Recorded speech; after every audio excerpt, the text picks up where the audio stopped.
I'm starting to learn. As much as I want what I would like, my wants and desires, I can tell you, are no longer. Now, there was a time my wants and desires were for me, catered to me, revolved around me.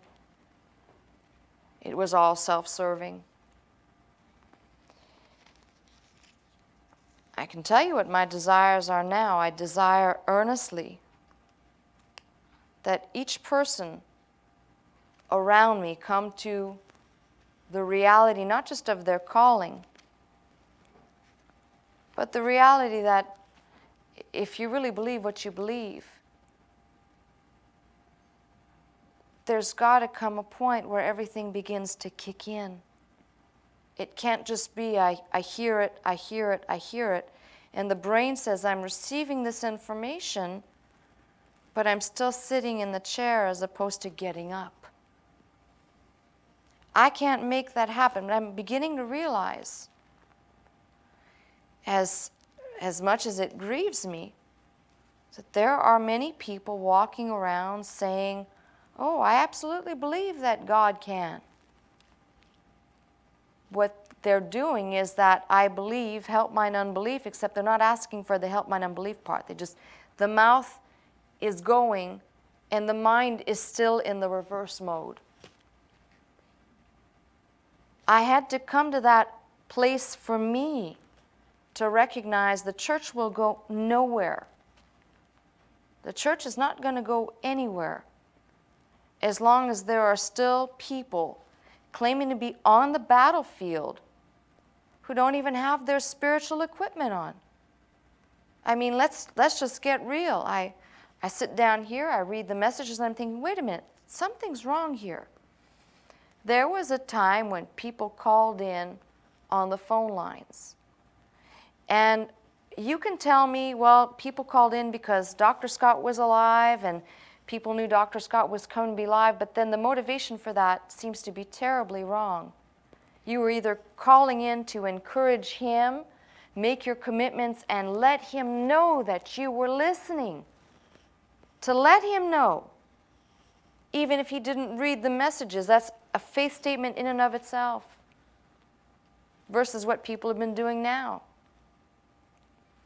No, I'm not interested in hearing about what type of programming you'd like. This is not your network. This is not your responsibility. When it comes to those things, I've had to make the tough decisions, and the consequences fall on my back. I can level with you right now and tell you I've had a few people, just a few.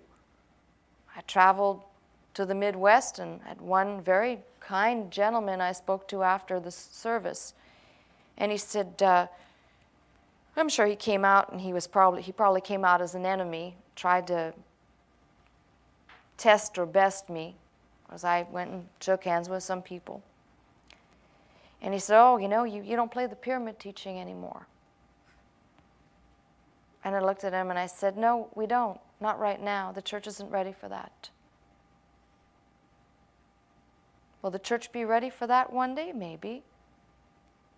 But until you're listening, and listening not because you're fascinated by something that truly is fascinating, it is remarkable, it points you to Christ if you really have a brain and you're connected, it leads you to a conclusion that God ordered all these things and there are no accidents. But there are too many people who were what I call the fringe listeners.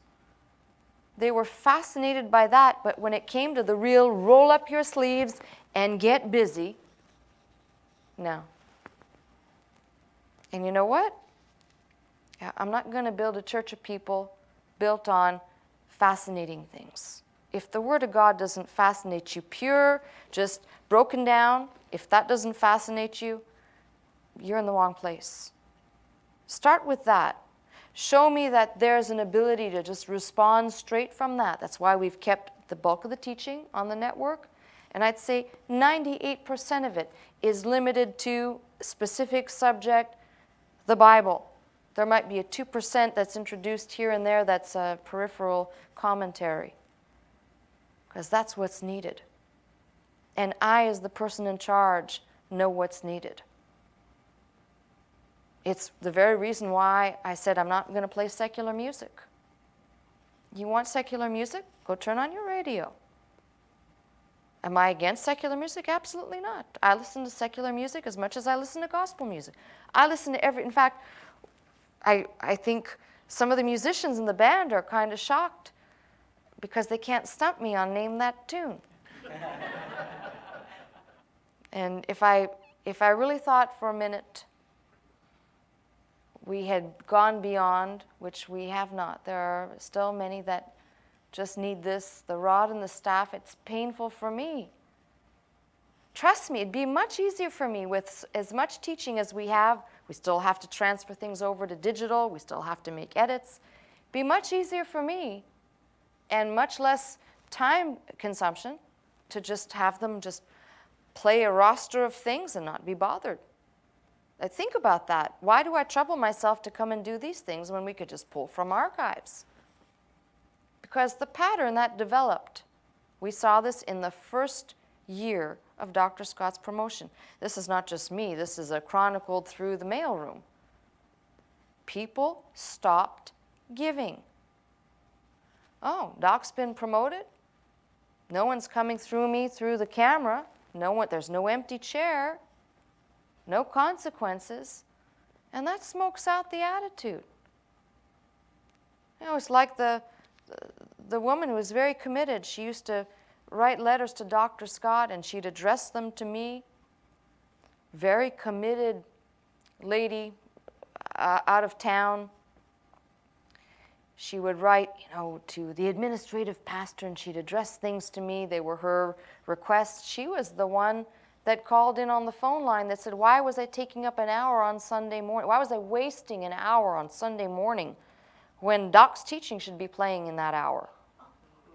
Hey, listen, I have a couple other fingers I'd like to show you. There's 7 of them in total, all right?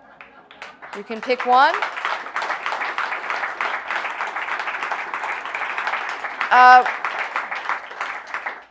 It's for that reason. I don't have to disclose to you. I'm under no obligation to tell you. Only a lunatic would fabricate. People said, oh, you fabricated this, or you said that, or Dr. Scott said that. Only a lunatic would subject themselves to where I'm sitting now. Only crazy person. Except that this is my responsibility. Only a crazy person would say, well, I'm going to stick it out. I've seen from while Dr. Scott was alive, when he began to teach in Romans, I watched the congregation, those that didn't really want to listen to that in-depth teaching, just disappear. They went their way. Oh, he's still in Romans. There were cloudbursts you could see above people's heads. Oh, more grammar. Oh, are we going to move on to something else?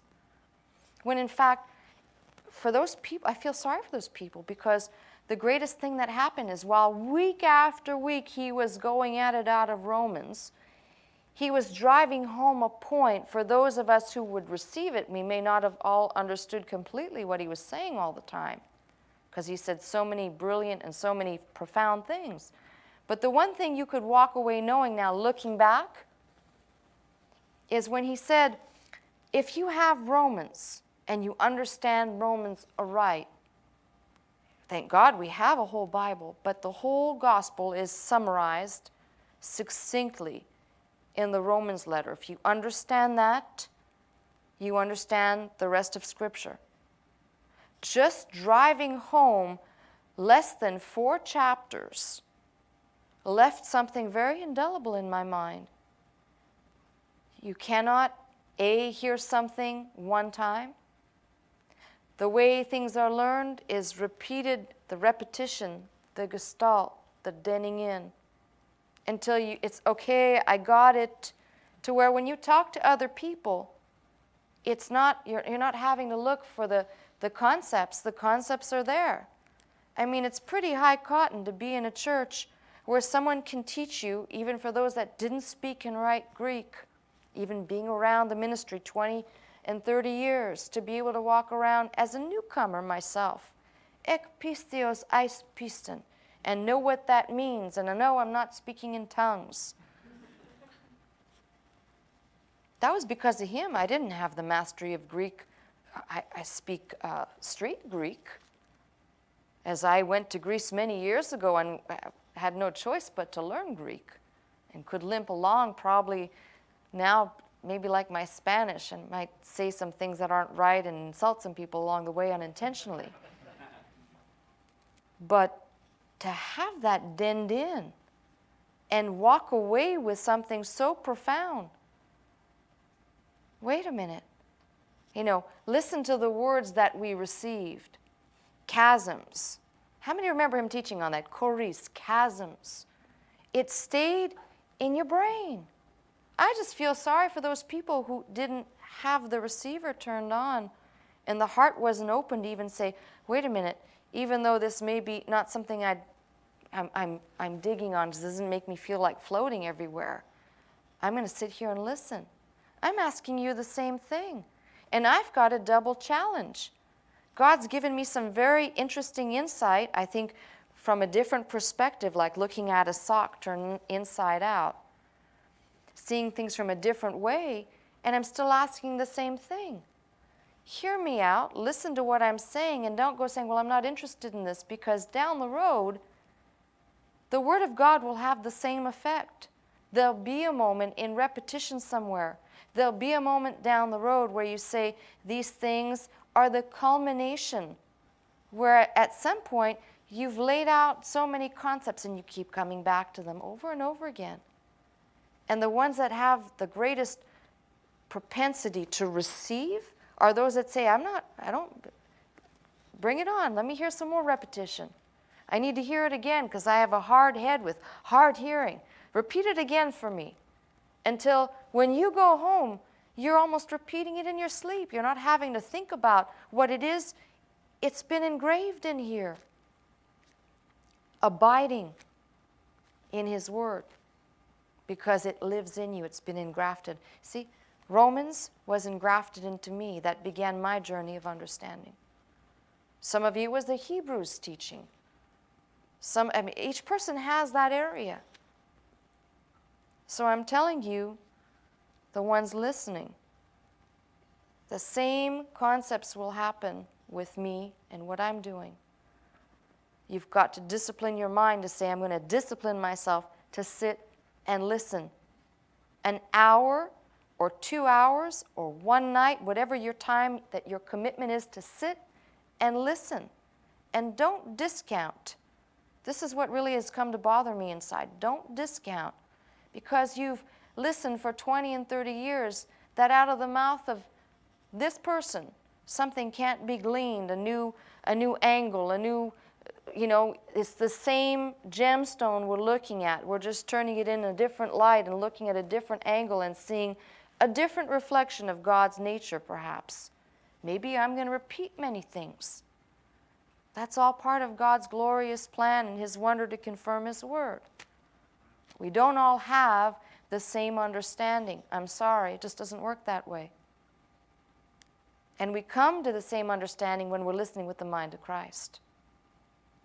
So I'm asking those people to be committed enough to listen, and listen for the right reasons. Listen because you're going to discipline yourself to sit and listen. Commit to doing that. Let me refresh some of the new people listening. Being a King's House is not just saying I simply identify. I'm going to work on the phones, committed to work on the phone lines, that is to call in and let me know you're watching, your commitments, your reservations, claiming a promise, your prayer requests. You let me know you are listening by calling in, devoting time to do that. Telling the other voices of faith, they're not just here wasting their time either. Sitting here, I'm like the guy waiting for baking the donuts. They're just sitting around waiting.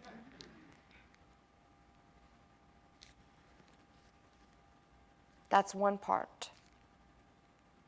And if you're calling in and listening, there is no reason why you don't have a King's Tithers number, that you're not tithing. That means you're listening and you're receiving. And this should be repeated and repeated and repeated, because there are too many people that now think I'm a king's house and I'm a king's tithe, but I don't have really any responsibilities. Even my giving has become irresponsible. My commitment. Let me just reinforce this so we're clear.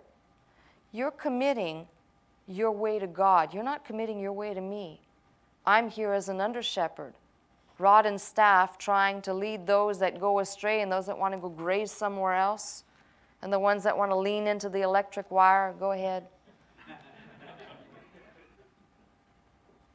Your commitment of stewardship is to God, and the demonstration thereof is done through this ministry. If you want to go to another ministry and do it, that's your problem and your issues. But if you're going to be here, that's the way you demonstrate your stewardship and your responsibility. But it's worked out with Him and demonstrated here on the phone lines. When you call in, every single commitment, reservations, your tithes and offerings, and anything else you do on the phones. If you look at it that way, you change the focus. I think some have rationalized not making commitments and not calling in like you're doing something for me. You're not doing a thing for me. I'm sorry, there's nothing, as much as I said at the beginning, I need you.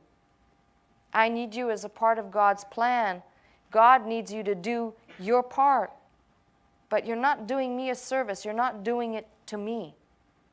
If it was Gene Scott or any other creature sitting in this chair, I'm just flesh. You're doing it in your relationship to Christ, to God. That's your relationship, and the demonstration of which is demonstrated here. Let me give you a small idea before I open the phone lines. It's like your checkbook. I don't know if people still use checks anymore. Most people do their bill paying online. Do you get a resume of your monthly spending when you do your banking online or you do your checkbook? You can look at where you've done your spending. True or false? All right. Well, then you can take stock that when you look at your checkbook or you look at your banking online, at a glance, you can pretty much tell where your heart is by that column that demonstrates what you're doing with your things, in quotes. If consistently at the top of the list God's put first, or whether God is relegated to the very last act of the month because I had to make sure that I had enough to get by, and then at the last I write my tithe, which is calculated down to the last penny. Now, I'm not your accountant. I think God saved a few of those from hell, like lawyers. He does the auditing. I don't. He is the auditor. I'm not your fruit inspector. He is, though. What Paul said, I desire you do this, that fruit might abound to your account. So I'm telling you, I desire you do this, that fruit might abound to your account, not fruit to my account or fruit from me. I've got to work out my situation with Him. I've got to account to Him whether I was faithful in my calling or not, whether I stepped up to the challenge in faith to do my calling or not. Your calling is your stewardship in every dimension that you've been called to do it, and to the degree that you do it. So, having said that, we're going back to the phones right now to see some stewardship turned loose on the phones. Get busy. Come to His house.